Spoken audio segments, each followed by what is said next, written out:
Welcome to This Explainer. Today, we're diving into what has to be one of the most shocking dualities in all of Southeast Asian history. We are talking about Sultan Iskandar Muda. He's the man who single-handedly built Aceh's greatest empire. You know, we tend to think of historical figures in pretty simple terms, right? They're either heroes or villains, lovers or fighters. But as we're going to see, history often hides some incredibly complex, deeply human contradictions behind its most ruthless conquerors. So, let's just dive straight into this massive contradiction. On one hand, you've got a ruler who was so exceptionally strict, so unflinchingly devoted to the law, that he literally executed his own flesh and blood. Yet, this exact same man is responsible for creating one of the most breathtakingly romantic monuments in the entire history of the archipelago. I mean, how do those two extremes even exist in one person? Well, to figure that out, we first have to understand the sheer absolute power he wielded during the Golden Age of Aceh. Okay, so to put this into perspective, between 1607 and 1636, the Aceh Sultanate didn't just survive, it was an absolute juggernaut. Under his command, Aceh expanded into its largest territorial footprint ever. We're talking about a massive empire completely dominating trade in the highly strategic Malacca Straits. He turned the Sultanate into this feared military powerhouse, while at the same time making it a thriving global hub for Islamic learning. Wealth was just pouring in. But, and this is key, this staggering power wasn't just handed to him on a silver platter. Actually, his journey to the throne was incredibly chaotic. Picture this. It's 1605, and long before he's recognized as the Supreme Sultan, he's sitting in a prison cell after a bitter fallout with his uncle, the reigning ruler. But fate is kind of funny, isn't it? A year later, a massive Portuguese armada launches a devastating naval siege on Aceh. In pure desperation, knowing the kingdom is on the brink of collapse, they release him. And what does he do? He takes command, brilliantly repels the invasion, and proves his military genius to literally everyone. By the next year, at just 24 years old, he officially takes the throne. Once he was in power, he did not waste a single second. He launched these relentless, sweeping military campaigns, systematically taking over rival states along the Sumatran coast, places like Delhi, Aru, Pasai, and Nias.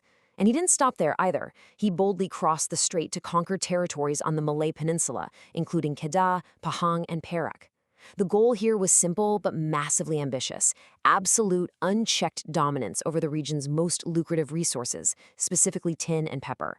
To back this up, he built a terrifyingly large navy, outfitting his ships with heavy artillery just to lock down those regional monopolies. Now, this is where you really see his strategic genius shine, especially when dealing with European powers. He looked at the Portuguese in Malacca and saw a massive existential threat to his trade and to Islam. So in 1629, he launched an all-out naval siege against them. It was total war. But contrast that with how he handled the Dutch and the English. He let them trade, sure, but he kept them on a very tight, super pragmatic leash. He strictly regulated their access to his ports and basically dictated the global price of pepper all by himself. You can't manage an empire that huge using fragile old systems. Iskandar Muda really earned that Iron Conqueror nickname by systematically dismantling the power of local feudal lords, the Orang Kaya.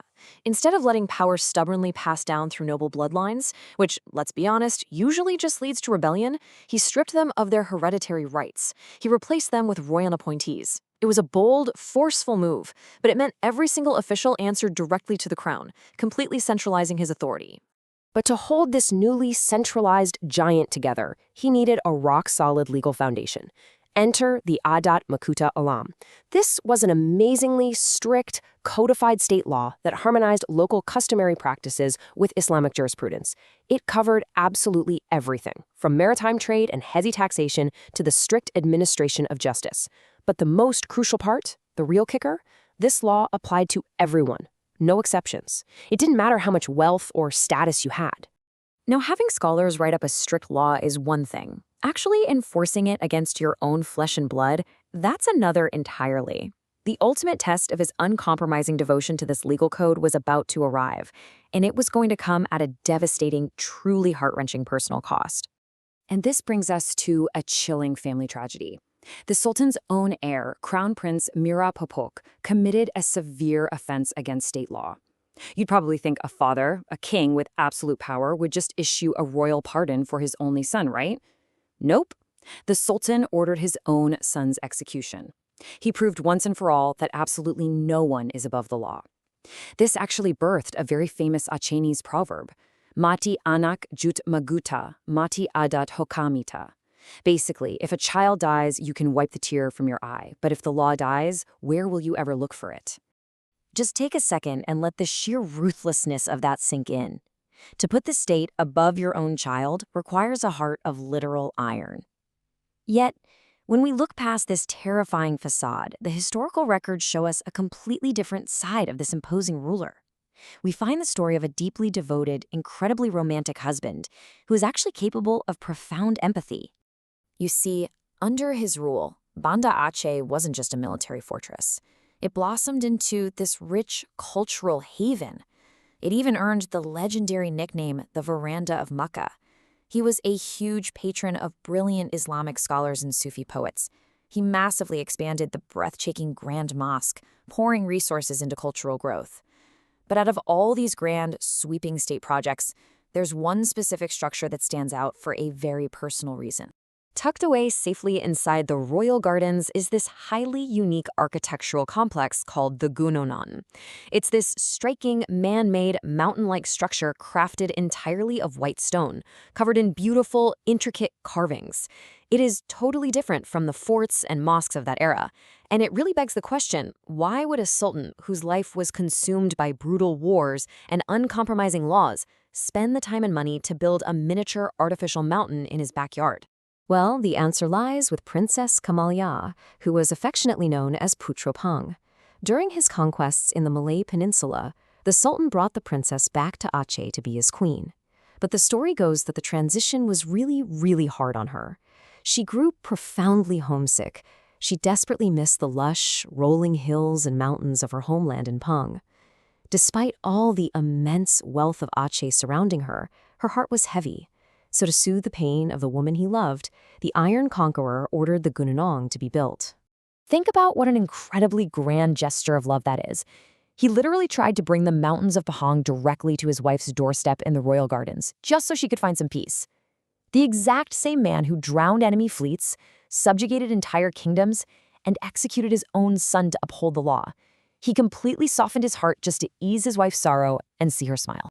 So when we zoom out, we can see how all these wild extremes built this incredibly multidimensional legacy.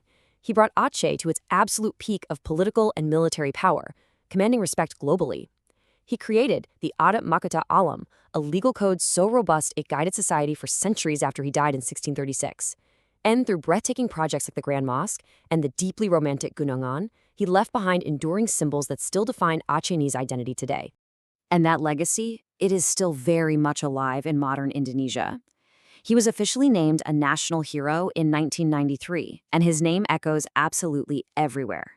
If you fly into Banda Aceh today, you're touching down at the Sultan Iskandar Muda International Airport. Even the powerful regional military command is named Kodam Iskandar Muda in his honor. It's a lasting tribute to his tactical genius. As we wrap up this explainer, here's something genuinely worth thinking about. History is rarely just black and white, right? It's full of these vibrant, incredibly complex grays. When you know the full, unvarnished story of Sultan Iskandar Muda, and you look at the beautiful white stone of the Gunungan today, what do you see? Do you see the iron fist of a ruthless ruler who prioritized the state over his own son? Or do you see the timeless devotion of a husband who built a mountain out of pure love? Thanks for joining us for this explainer. Keep exploring the hidden stories of our past, and we'll see you next time.